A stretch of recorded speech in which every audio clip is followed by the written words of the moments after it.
chaser to your destination. Darkness is quite near your feet and sun sets through your ears. And tide is rising, drought is non-existent. Sins are washed away, all the faults that you were facing. Sunset chaser, where's your new location? Searching for a purpose, the truth is making you nervous. And sunlight's waiting, there's a happy ending. Picture perfect skies, does your life have any meaning? Oh darling, don't you cry no more, as the sun will soon shine 1,000 times. Don't you worry, dear, dark clouds will soon clear for you.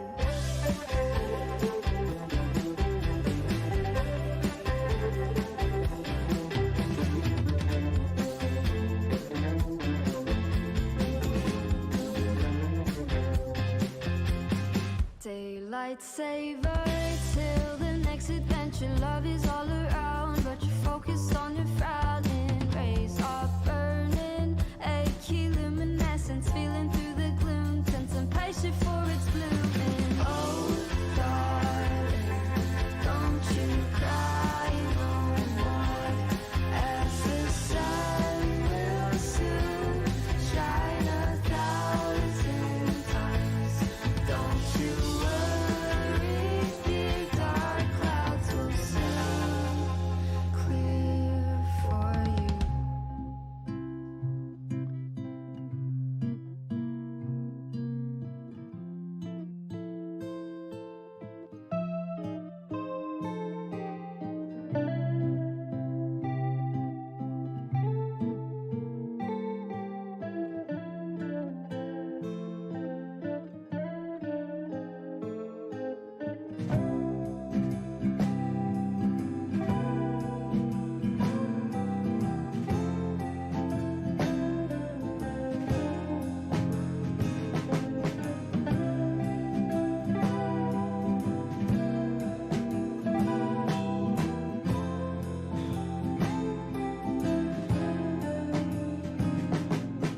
Sunny sea, there's no point of being me, as the night took my innocence.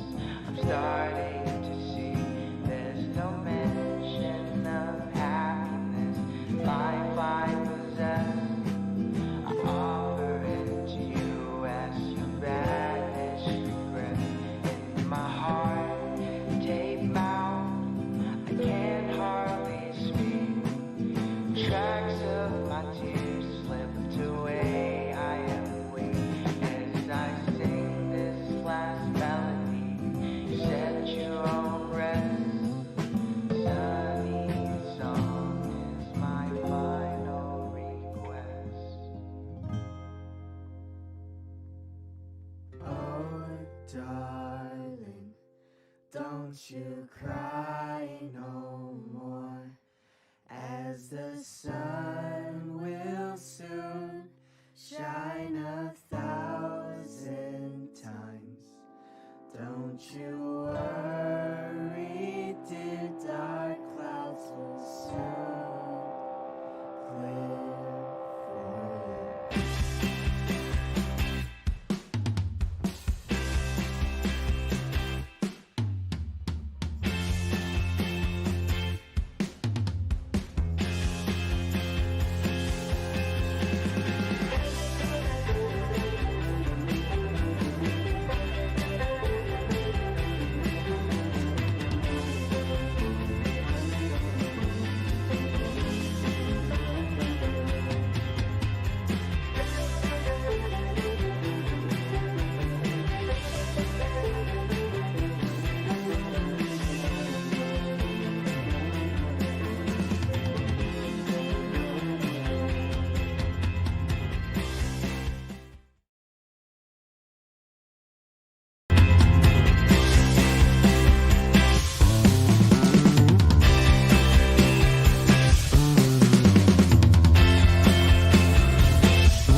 we are. Aloha, everyone. Thank you so much for joining us and for watching, whether you're joining us via Facebook or our streaming app or YouTube today. Thank you all for joining us. And welcome to the 41st Annual Hawaii International Film Festival presented by Holly Kalani. And today's panel discussion, New American Perspectives in Filmmaking, with our filmmakers from the 2021 New American Perspectives program in partnership with the Vilcek Foundation. I'm just going to go through some brief introductions, and then we're going to dive right in with our panelists today. So some of you hopefully are aware that our New American Perspectives program, it shines a spotlight on the contributions of American immigrants to contemporary American cinema. This program is presented in partnership with the Vilcek Foundation, whose mission is to spotlight the contributions of immigrants in the arts and sciences. This is our 12th year presenting the program, and we're honored and excited to be presenting the program again this year. So with us today, we have 6 panelists. First I'm going to introduce is Aizzah Fatima. Aizzah is an award-winning actor, comedian, producer, and ex-Google engineer. Her feature film Americanish world premiered at CamFest and where it won the Audience Award. Her TV pilot Muslim Girls DTF Discuss Their Faith is the winner of the 2020 Roddenberry Foundation Impact Award, 2020 Yes and Laughter Lab and ISF Film Award. She is a 2021 Orchid Project Episodic Lab Fellow. Her solo play, Dirty Packy Lingerie, has been produced in New York, Toronto, Italy, Turkmenistan, Pakistan, Edinburgh Fringe Festival, and all over the UK. She received her MFA in Writing for Film and TV from Emerson College. Next up, we have Kier-La Janisse, who is a film writer, programmer, publisher, producer, and founder of the Miskatonic Institute of Horror Studies. She is the author of A Violent Professional, The Films of Luciano Rossi, and House of Psychotic Women, an autobiographical topography of female neuroses in horror and exploitation films, which I haven't read but sounds fantastic. And she has been the editor on several books. She has been a producer on films such as Mike Malloy's Eurocrime, the Italian cop and gangster films that ruled the 70s, and Mike McKinley's Tights Worship, The Processes of the Rita. She is a house editor and producer of bonus features at Severin Films, and Woodlands Dark and Days Bewitched is her first feature film as director. Next to me, we have Taiwanese-born Shih-Ching Tsou. Shih-Ching is a New York City-based film producer, director, writer, and a multiple Independent Spirit Award, Gotham Independent Film Award nominee. She co-wrote, co-directed, and co-produced Takeout with Sean Baker. And after their first collaboration, she worked on Sean Baker's Starlet as executive producer and costume designer, and she served as producer, costume designer, art director of Baker's next film, Tangerine, which she also made her acting debut as the purveyor of donuts. She also produced a Florida project, which was released by A24. And she is with us today as the producer of the film Red Rocket, which premiered this year at Cannes Film Festival. And then moving down, we have actually 3 folks with us from the film 7 Days, which is very exciting. We also have a masterclass with them later on today. First up, we have Roshan Sethi, who was born and raised in Canada. He is a screenwriter, producer, and physician working at the Dana-Farber Cancer Institute. He began writing as a student at Harvard Medical School and co-created Fox's The Resident while finishing his residency. He co-wrote with Haley Shore a film called Jane with Elizabeth Banks and Sigourney Weaver. And 7 Days is his directorial debut, which he co-wrote with actor Karan Soni. And Karan, we have right here on the end, was born and raised in New Delhi, India. He grew up studying theater and continued his education at USC. While at school, he landed a role in Safety Not Guaranteed. And since that film, he has starred in several other features, including the Deadpool movies, Always Be My Maybe, and Detective Pikachu, among others. On television, he's appeared as a series regular on shows like Betas and Blunt Talk and more. And he currently stars in Miracle Workers opposite Daniel Radcliffe and Steve Buscemi, and with his co-star, Geraldine Viswanathan, who's also with us today. Karan co-wrote and starred and executive produced 7 Days. And of course, last but very not least, we do have Australian actress Geraldine Viswanathan with us today. Geraldine has quickly established quite a career in television and film. She can currently be seen in romantic comedy The Broken Heart Gallery, as well as HBO film Bad Education. She's also starring alongside Daniel Radcliffe and Steve Buscemi in the 3rd season of Miracle Workers. In recent years, she's starred in coming-of-age drama Hala, the Netflix comedy The Package, and Universal comedy Blockers. She stars in the feature film 7 Days opposite Karan Soni. Woo! That was a lot. That's some very exciting filmmakers with us today. A lot of very exciting bios and backgrounds. So I'm thrilled to have you all with us. So now that I've given a long spiel introducing all of you, I just want to sort of open up, and we're going to just open up these questions to the panel, and feel free, anybody, just to jump in and answer the questions as you like, and we'll just go from there. So I wanted to start out by asking, can you describe when you first saw or envisioned yourself as a filmmaker or artist, and what does it mean to see yourself as an artist? I know, big question. Open floor. Well, I'll answer, I guess, because I still don't consider myself a filmmaker. I made my film by accident, actually. Wow. So I mostly am known for writing about films, writing histories of films and things like that. And I've been an editor of books where I've put together anthologies with many other writers, and so I've worked, shaping projects like that. But making films was never something I planned to do. It was something I was interested in from a very, very early age. My earliest memories are of watching horror films with my parents. So 3 years old, Wow.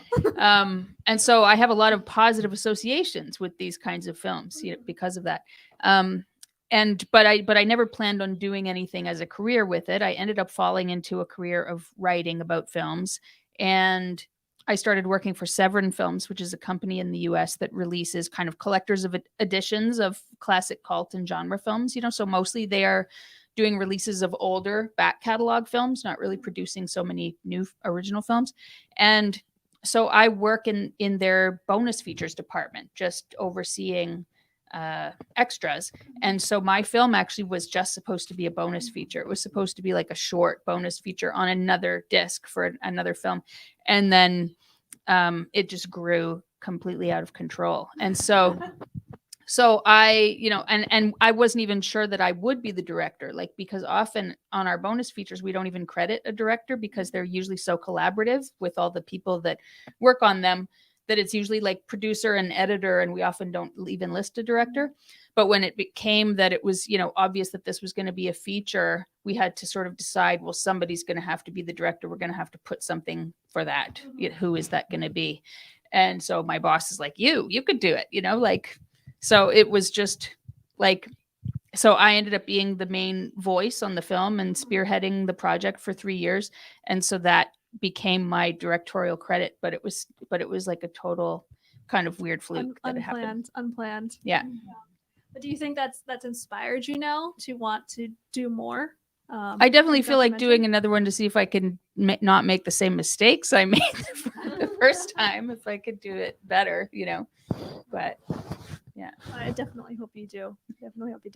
And I think there's a few of our panelists today who have actually maybe career switched, not necessarily started out in filmmaking.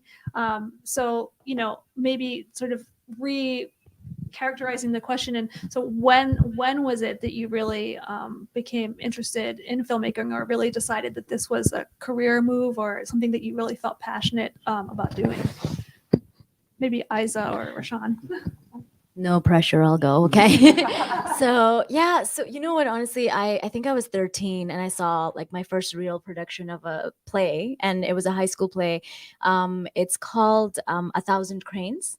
And it's about it's based on a true story of how the U.S. dropped bombs on Japan during the World War, and how after that happened, there were so many ramifications for people. Children were born with cancers and all kinds of diseases. So it's about this little girl who has cancer and she's dying, and she wants to live forever. And so her friend says, if you make 1,000 paper cranes and you make a wish, the wish comes true, and her wish is to live forever. But she dies while she's trying to make it. And I remember watching this thing and being so moved at the age of 13, and that you can create art that truly has a message and can move people and can teach them something about the world. But I didn't quite understand all of it or how to do it, because I grew up in a very tiny town in Mississippi. And I remember I was so excited. I ran home and I told my dad, I was like, Dad, I think I want to study theater and do acting. And my super desi Punjabi dad, he goes, only prostitutes and hookers go into acting. So he's like, no acting. It is, the desis get this. It's true. It's so true, though. So for a certain time and place, where he comes from, it was true, right? So it's like, it is in certain places, right? Even in Shakespeare's time, it's like women who did that stuff were like considered loose ladies. So I get that. But, I couldn't pursue it for a very long time. And I just studied science and computers, and I ended up working at Google. And honestly, it wasn't until I was at Google that kind of led me down a very creative path, because everyone at Google was very creative and a multi-hyphenate, and everybody had their engineering jobs and then something very creative they were doing on the side.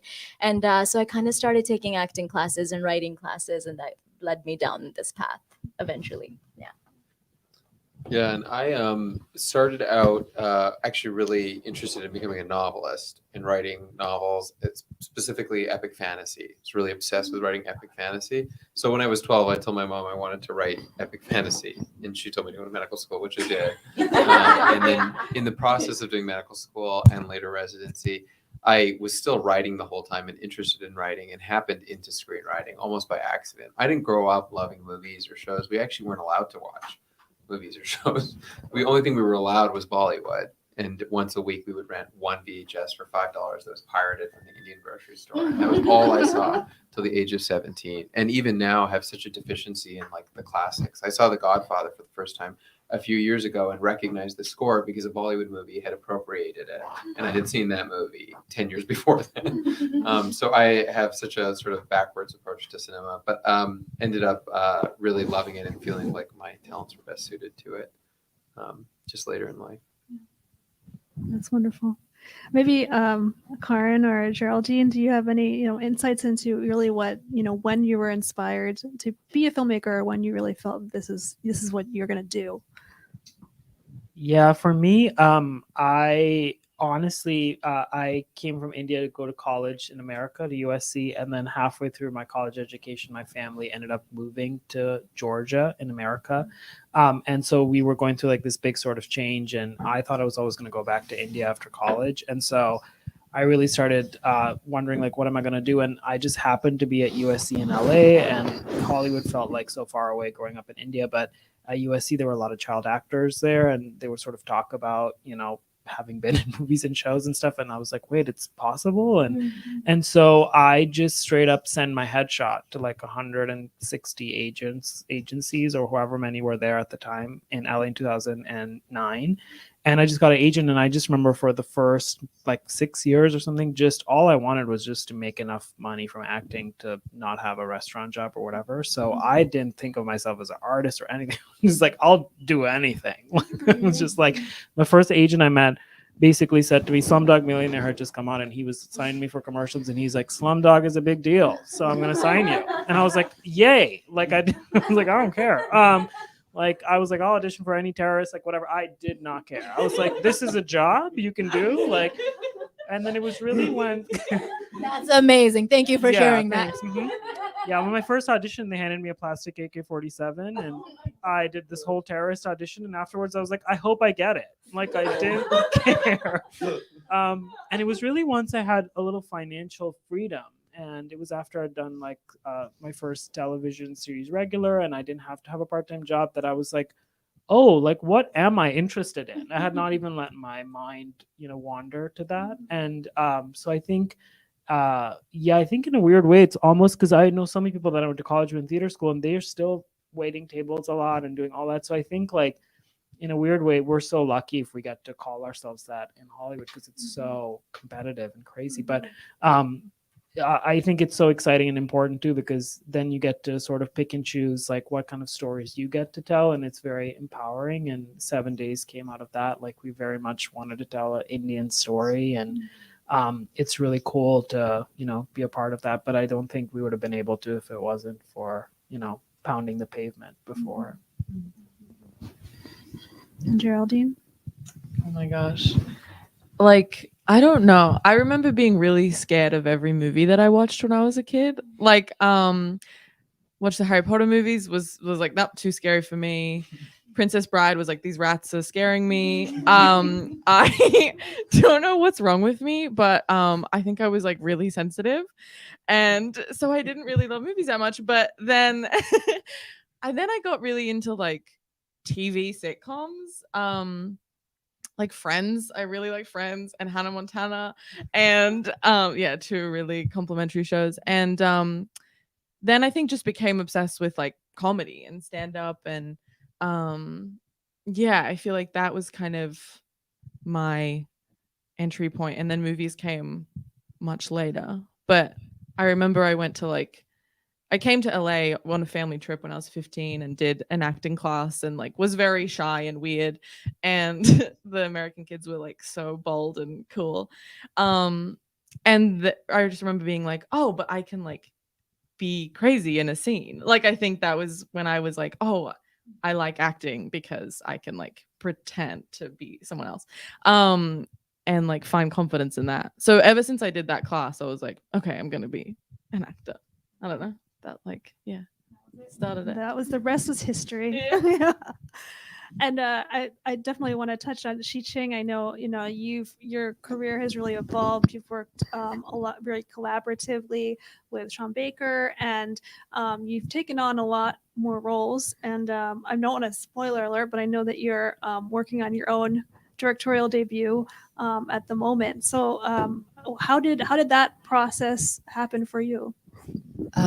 Well, for me, I came from Taiwan, and at the time, when you're in school, the only thing you can do is just study, like nothing else. So when I finished study, I didn't even watch any film. Like, not that's like a luxury thing, right? So when I came to US to study for my master degree, I met Sean, and then that kind of opened my eyes. We started to watch a lot of movies together, and one day we saw this delivery person riding the bike on the street, and then I started to have this question like, wow, why are they doing this? You see that everywhere.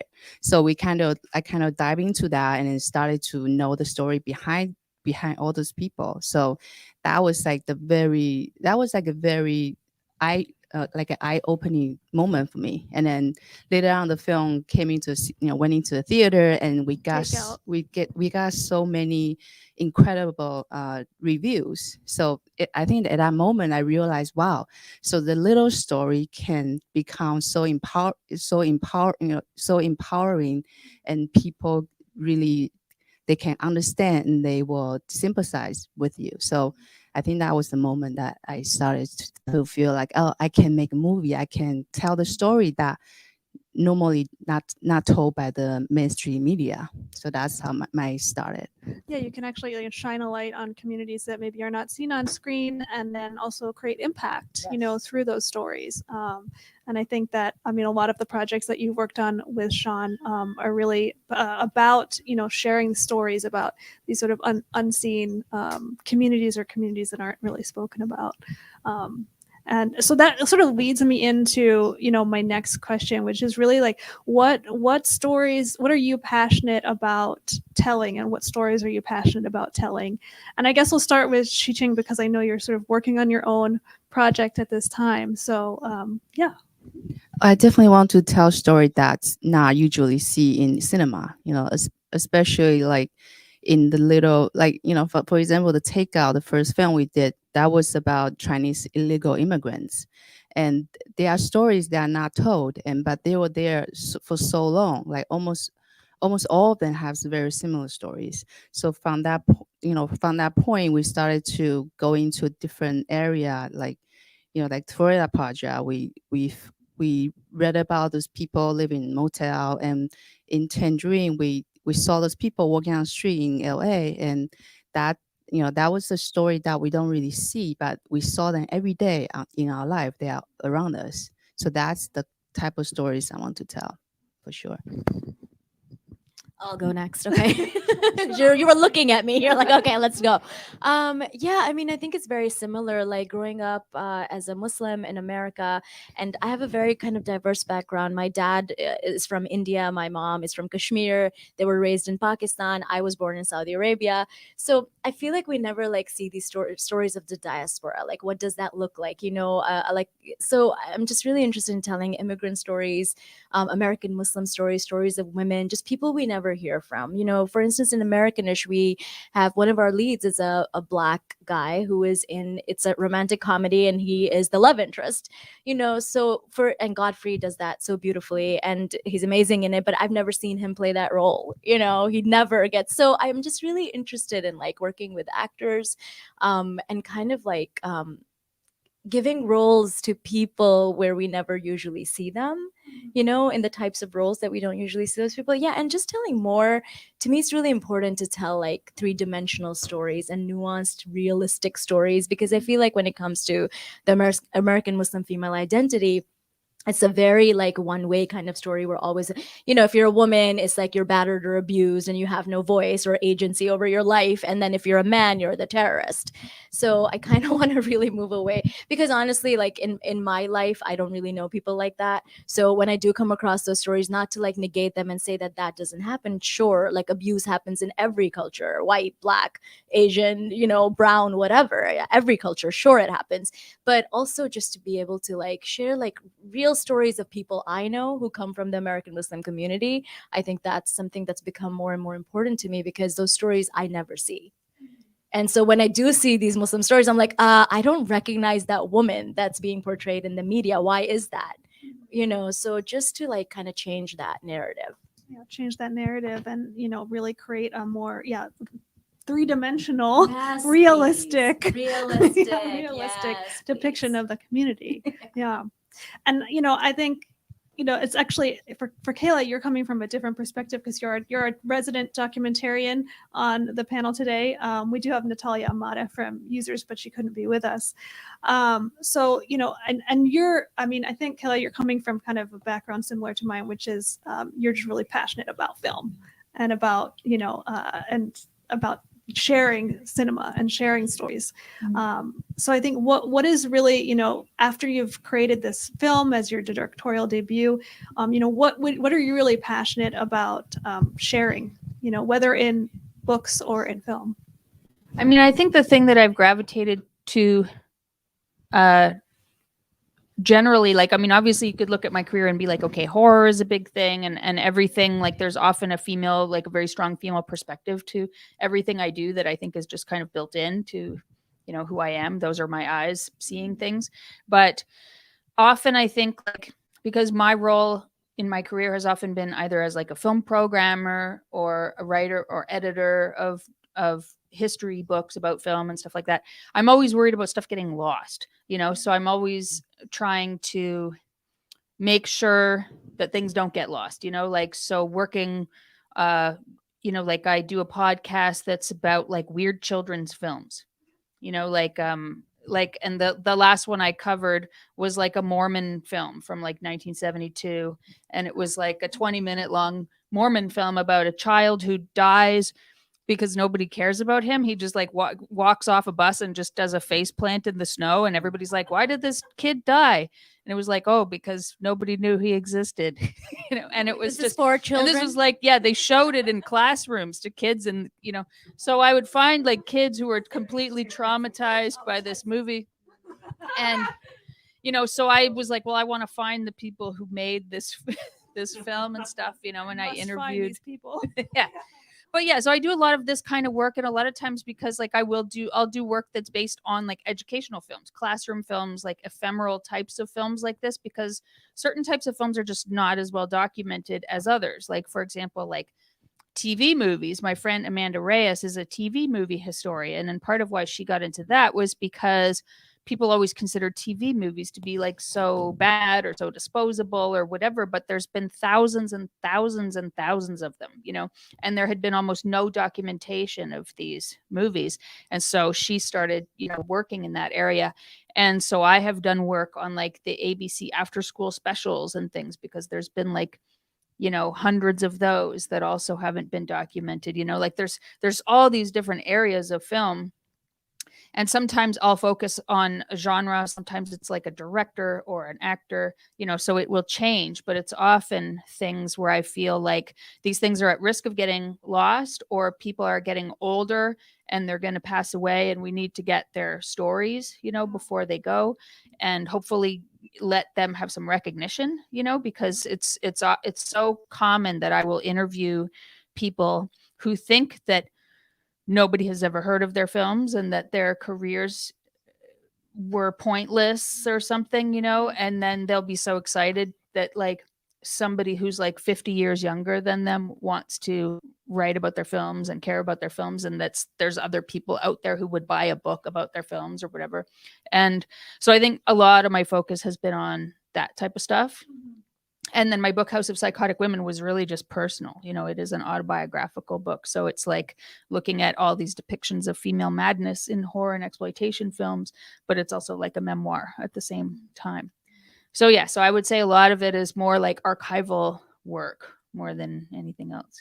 But also, again, sort of shining a spotlight on filmmakers and content creators that might not necessarily have gotten their due, or, you know, as you said, might just disappear into the ether if you're not to recognize them, you know. Yeah. And I love that. Moving so 7 Days team, you know, anybody, we can just jump into whoever would like to speak first, but what stories are you really inspired to tell? I think generally speaking, Indian American stories as well. I do feel a little less like I do feel often that like I have an issue with the word representation in some ways, because the implication behind it is that we are here to display or showcase our culture as a nod towards political correctness rather than an actual desire to tell our stories. And there's something behind that that's been occurring in the industry. It feels almost like a banner that's been put into our hands that we have to carry. And I mentioned this before when we did the classroom visit, but I think often of filmmakers like Scorsese or Francis Ford Coppola, who made movies, for example, about the Italian American experience, but were never seen as like, what they do is they make movies about Italian Americans, and they're pushing representation of Italian Americans, though arguably they were, because they're a formerly minoritized community. And they just made movies about people they knew, and they told stories they wanted to. So that is generally what I feel like. But we're at such a juncture in the industry where there's suddenly a hunger for stories from people like us, but they want them to be in all of these meetings, very consciously influenced by who we are in a way that sometimes feels artificial. So I have like sort of complex thoughts about it. Agreed. Or it's like pushing a certain kind of narrative for the minorities also. I don't know if you feel that way, but like I feel like as a Muslim, I do. Like I feel like they're always interested in a certain narrative when it comes to the Muslim identity. Do you feel that way about like the Indian, like it's a certain narrative they want to see? Yeah, I mean, right now there's a huge fascination in the industry with Indian weddings, arranged marriages, and these are subjects that even our movie touches on. But I feel the gatekeepers, by and large, in the industry are still white, so they are still reflecting their view of our culture. But I will say the exception to that is the Duplass brothers, who produced and finance, who have a huge platform in the industry and a lot of power, and have used that power. Mark hasn't directed a movie in over 10 years, not to advance their own stories, but to advance the stories of people of color. And they, you know, I've never directed a movie before. Mark has known Karan for a long time. And wanted to help and support this film, but they never gave any notes on the movie. That's like unheard of from an EP, right? To not give, that's It's amazing. really rare, and they do this multiple times a year. I mean, they had As of Yet, there was a Tribeca Language Lessons, which was Natalie Morales' first film, technically. So they're to me like an incredible force in Hollywood in terms of the way they're approaching it. It's so genuine and heartfelt. Yeah, they never came to us and they're like, "Do you have an Indian story you want to tell?" They're like, Will "You there guys be wanna make Bollywood dancing in your story? Can we stick a dance in it? Yeah. They're like, "Do you want to make a movie?" And we're like, "About this." They were like, "Sounds great." I'm like, "Cool." So true. That's amazing. And that kind of, I guess, well, and unless, Karan or Geraldine, if you have sort of more insight into what sort of stories that you really want to tell.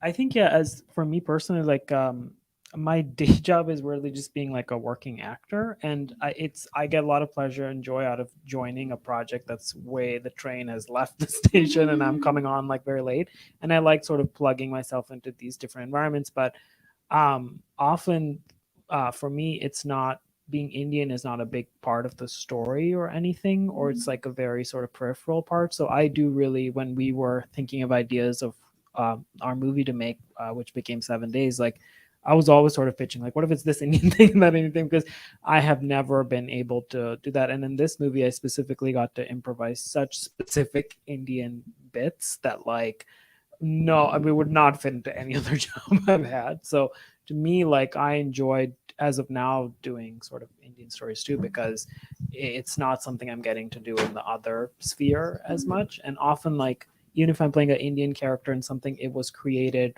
by a non-Indian person. So they're going off of as much as they can in a writer's room or whatever research and stuff, but it still feels a little bit like light. And so this really was like a chance to like dive into it a little bit deeper, which I really enjoyed.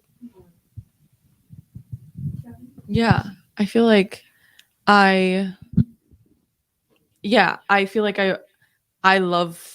I just want to play like nuanced, interesting women that like feel real to me. And I think, anything that isn't, anything that isn't defined by their ethnicity. And then if the ethnicity is a big part of the story, then it's like, we're in control, I think that that's really important.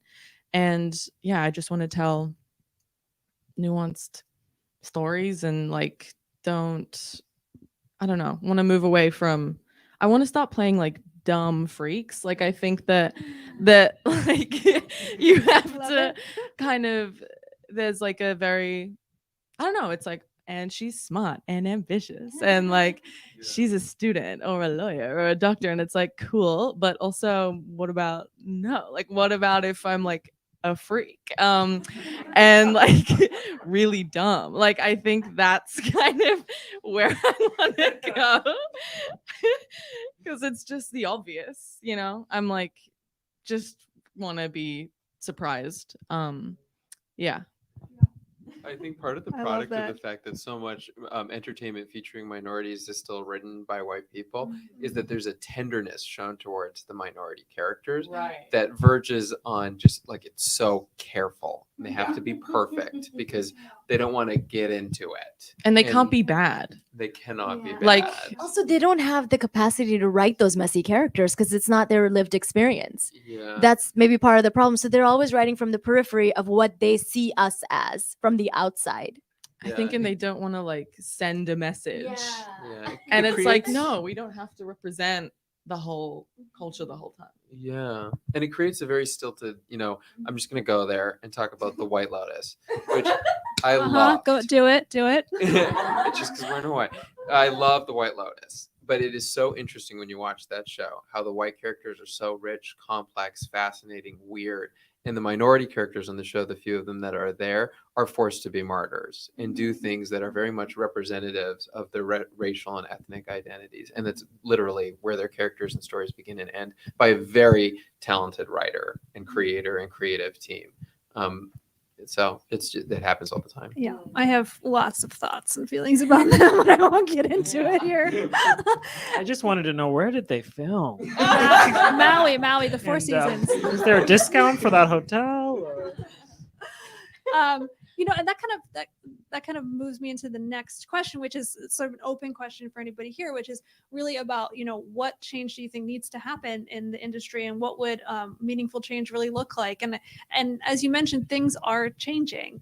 There is a focus on diverse voices, but in a way, in some ways, like, I think what you're saying is it really does seem sometimes like it's a lip service. Like, we have to be we have to showcase diversity. So this is our diversity quotient. It's not necessarily like we're not telling your own stories from your own communities. It's an outside perspective. But yeah, I just wanted to talk a little bit more about, what change you would like to see and what that would look like. I feel like it's about just not like bringing people to the table, because I feel like I'm getting access to rooms, but I'm like the token in those rooms often.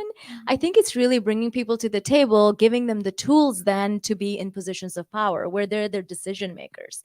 Because I don't think things will change, until like someone like Roshan is the decision maker who can then hire other people, you know what I mean? Or more people who look like us, who tell our stories, who are able to just like create freely, like what you said about the Duplass brothers. Like, it's so lovely. Like, more of that, please. Like, where they just trust you to tell the story because you're the expert at telling this specific story, and just open doors for you. I think more of that. Yeah, sorry, I should have really said too. It's Mel Eslin too, who runs the Duplass brothers company and is really responsible for this movement too, and directed our first feature. So it's a credit to that whole team. Just to say. And also not only from just diverse communities of color, but also telling women's stories from a female perspective that are richer and have a lot more depth to the characters. And I think that's something that obviously has just changed recently, and I think a lot of that is because there's a lot more opportunity behind the camera for women now than ever before, and I think it's getting to a point where it's in a more equitable way, and not just we need to have a woman here for that to fill that slot. So maybe I just wanted to, our female panelists, if you want to talk a little bit about how the industry is changing and how it maybe needs to keep changing. Well, I mean, I have sort of two experiences, I guess, in this. One was that with this film that I just made, Woodlands Dark and Days Bewitched, my boss completely empowered me in a way that no employer ever has before. He trusted me implicitly. He'd never argued with any decision I made. He never argued about the cost of anything that I wanted to do. I mean, it was a cheap movie, but it was still like, I've never worked anywhere where the boss just like let me just go with my taste and trusted my decisions. He let me design all the packaging and just everything related to this movie. And it has paid off for him, so that was great. The fact that it was like, okay, I finally got an opportunity where someone put some resources behind me, and what I didn't fail, so that was one thing that I thought was great. But another experience, which is like my book, House of Psychotic Women, it's been in talks for like 5 years, the idea of making a series out of it. And so I've talked to many different companies about it. And there's always been weird stuff around, who the creative team can be or can't be, that, because I wanted to be a big part of the process because it's a memoir, and because I also have like a film background from programming and everything. It's not the same as just like selling a book for someone to go and make.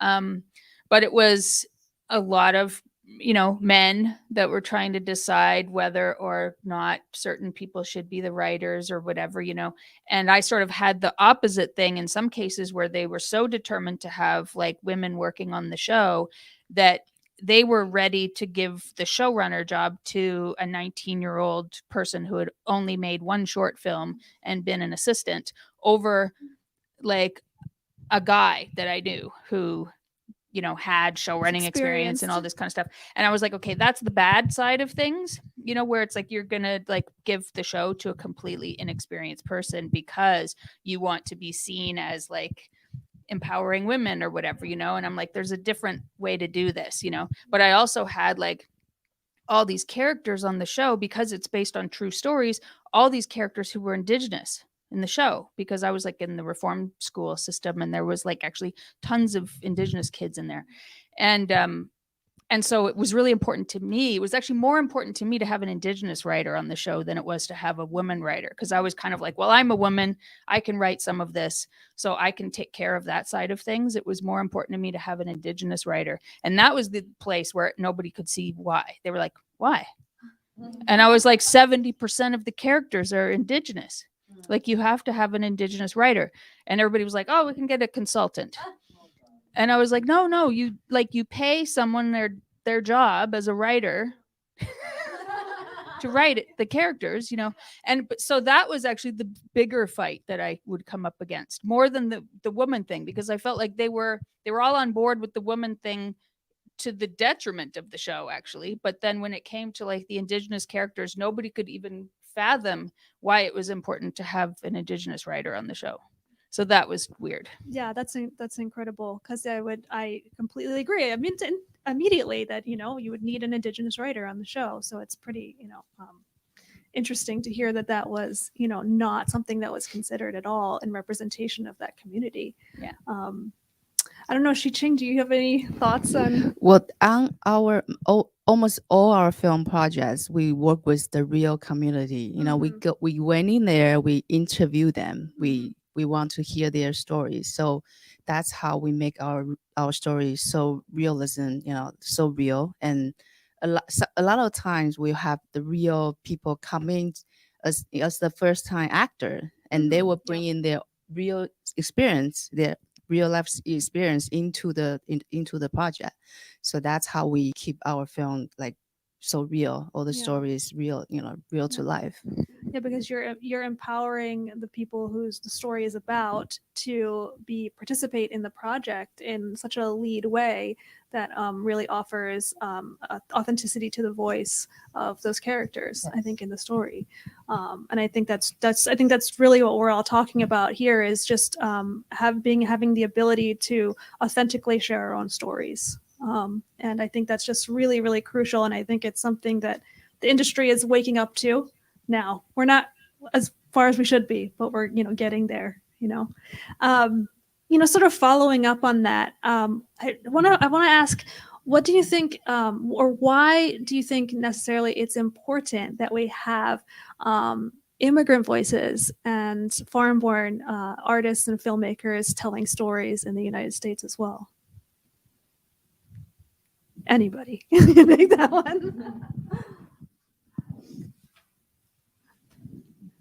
I mean, America is made of immigrants, Right. really. It's like Right. who we are, right? This we wouldn't exist if it wasn't for all of the immigrants that have come before us. So I think it's really important. And I think, it's interesting, like there's this notion, I think, in Hollywood that like, oh, like, like when you make stories about little kids, like only boy stories work, or like you can't make stories about little girls, or, the male story works. We can't make stories about women, right? So I think it's just, we need to kind of move away from that, because I think the more specifically you tell a story, there's more universal appeal in that story. The more, and I think we as like, coming from all these different places, being immigrants in America, it's like we make up America. We should be telling those very specific stories.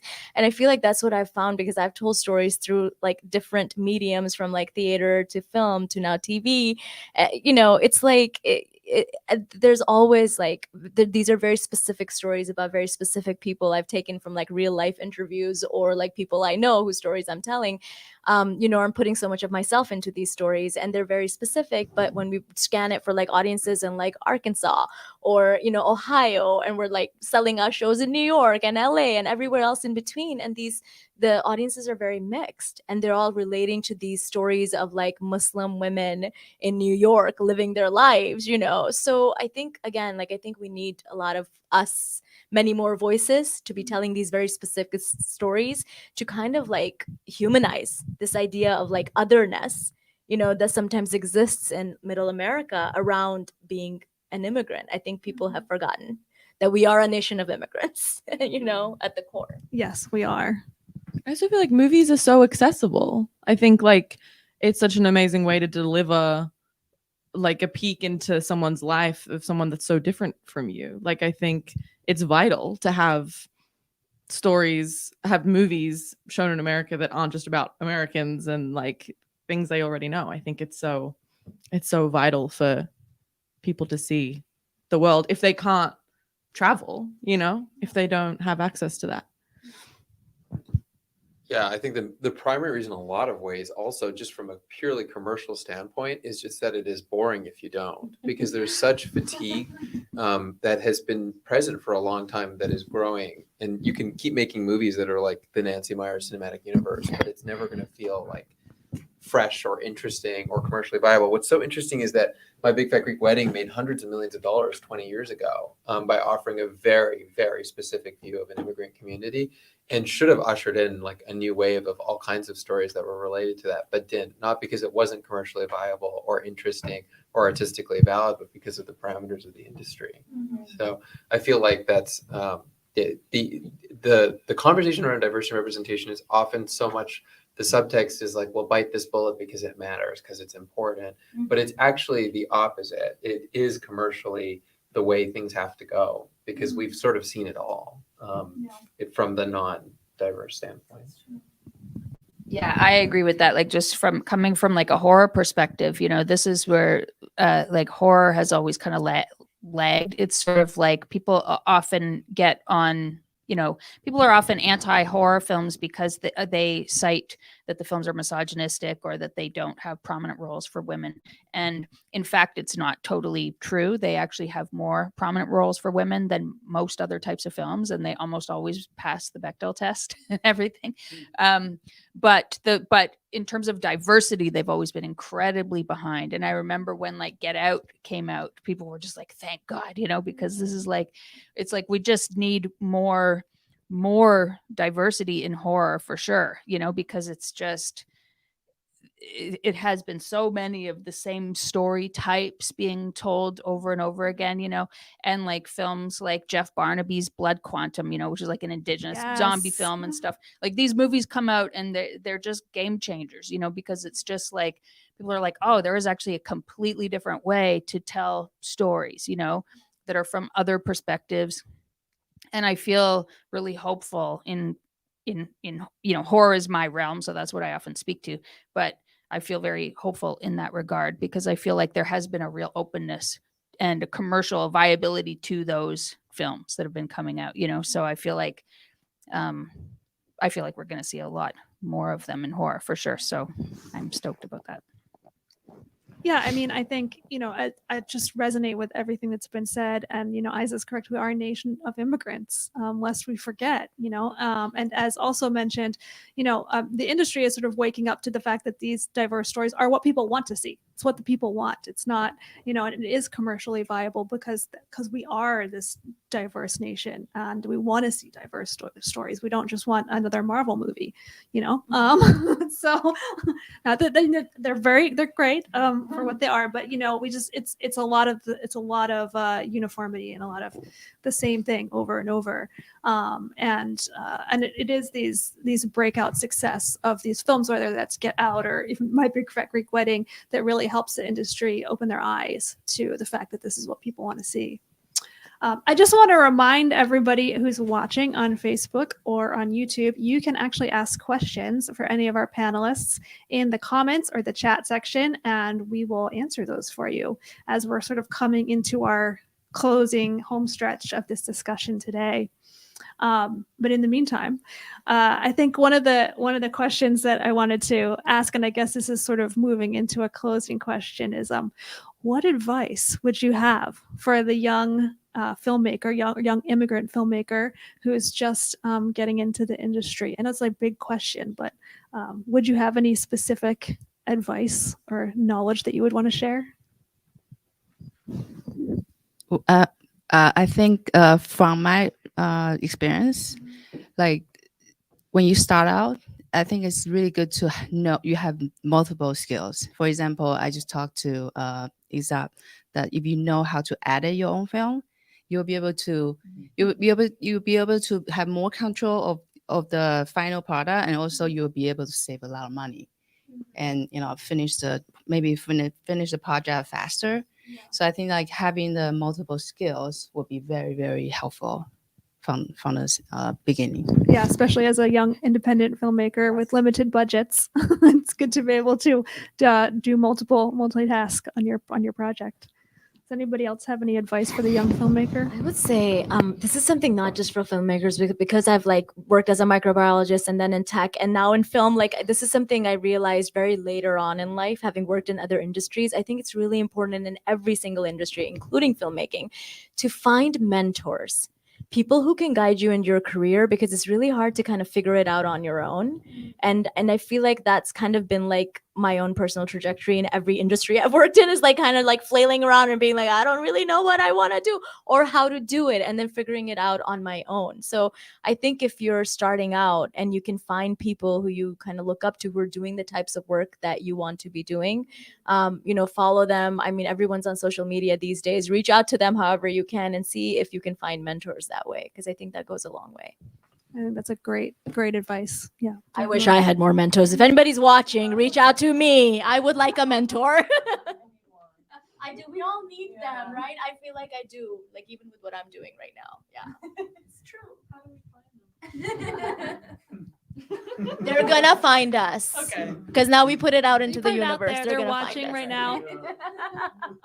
Yeah, I think similar to what Shih-Ching said was just like learning how to do stuff yourself, and not even necessarily because that may not be your end goal. You may want to be able to afford to hire an editor or afford to hire a production designer, but knowing how to do a lot of these things on your own, if you need to, is so helpful. It has helped me a lot, not just with like my bonus features and everything I've done, but like my books, definitely, like I've done layout for most of the books, I've had to do all the publishing stuff and find out what kind of paper I want to print on. Like I have had to wear many hats with a lot of the types of jobs I've had to do. But I feel like that has also enabled me to do what I want, to not be completely beholden to someone else's vision or whatever. It's like, if you want to do stuff on your own, it's like figure out a way to keep your overhead low so that you can affordably do all kinds of stuff. And then you can just add, if you get some money, you can add like a person who can help you with the editing, or a person who can help you with this or that, and build out a team that way. But I think like definitely knowing how to do all kinds of stuff by yourself. That's how I got an editing job at Severin, working there on the bonus features. Was like, I was never really an editor. It was just something I learned how to do as like a side skill or whatever. So then when it came to like, oh, I need a job, I said, oh, well, I know how to edit well enough to do bonus features, because the level of editing needed for them is not as intense as for a feature or anything. And so, yeah, so I feel as though all the different stuff has helped me to be able to just do the projects I want to do and work on the stuff I want to work on. And yeah, I think like just trusting your gut and your instincts about what you want to do and how you want to tell stories, I think is really important too, and not be like led astray by people constantly questioning what kind of story you want to make, or like, maybe it would be more interesting if you had her do this or whatever. I just feel like, knowing the story you want to tell, and like having faith in your own creative vision. Yeah, having faith in your own vision is important. Geraldine? Oh, well, I'm not a filmmaker, but I think for like in terms of performing advice, I feel like it's a similar thing of like self-sufficiency, like just finding ways to do it.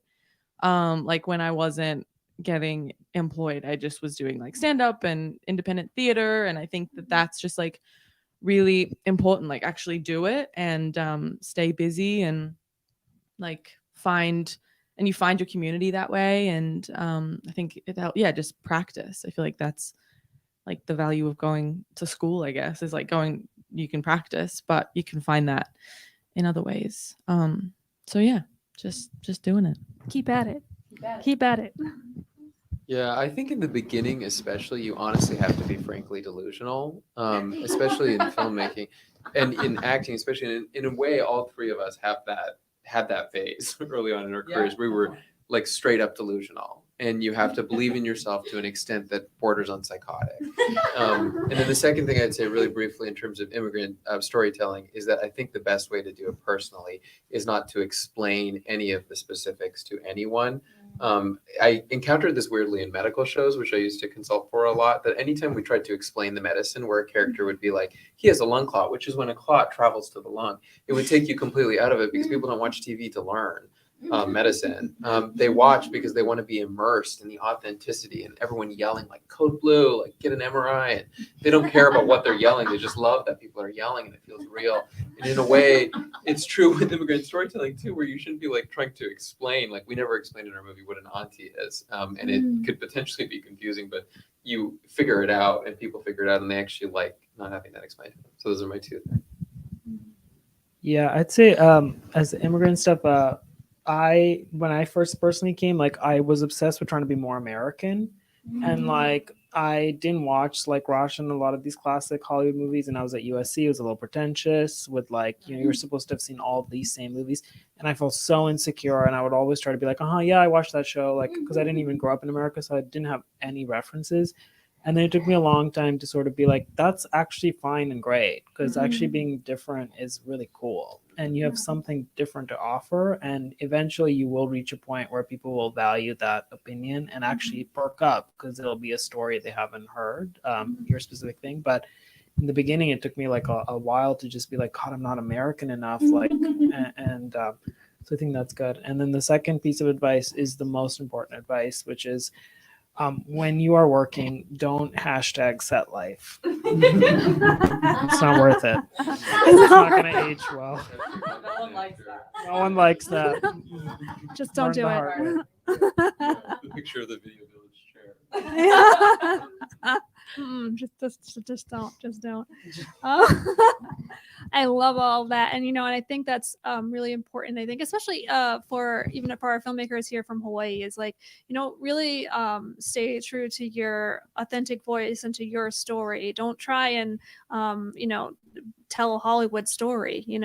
Tell a story that's authentic to you and about where you're from and about your community, and don't try and fill it. Another type of to be filling into that LA it's the world, because there's enough of that already. We don't need more of that. All right. Well, I think we're getting close to our end here, so I just want to extend a really special thank you for all of you for participating today in this panel, and I want to thank everyone for watching. We didn't really get any questions from the audience, but I think that's fine because we've had a very engaging conversation. So I really do appreciate you all being here. And I just want to remind everybody that is watching, we do have a masterclass discussion at 3 p.m. with Geraldine, Roshan, and Karan. So if you're already just on your Facebook or YouTube, just pop back in and you can join that conversation. Also, here at HIFF, we have our screening of Americanish today at 5 p.m. Which is very exciting. And also our screening of Red Rocket tonight at 8 p.m. And Aizzah and Shih-Ching will both be there in person for those screenings. So if you can grab any last minute tickets, if we've opened up any seats, please do. And for 7 days and Americanish and Woodlands, you can also catch all of those films on our streaming service starting on Monday. So if you have not gotten a chance to see them, you can watch them Monday through November 28th, as well as we have one filmmaker who's not represented here today. Her name is Natalia Almada, and she has a fantastic documentary called Users, which is playing tomorrow afternoon at HIFF, and it will also be available online. So definitely check that out. Again, a big mahalo to the Vilcek Foundation for all of their support for this program. We just are so grateful to be partnering with them to be able to bring in all these filmmakers and have these incredible conversations. So thank you all for being here. Mahalo. Thank you so much. Shout out to Hey, TJ, thank you.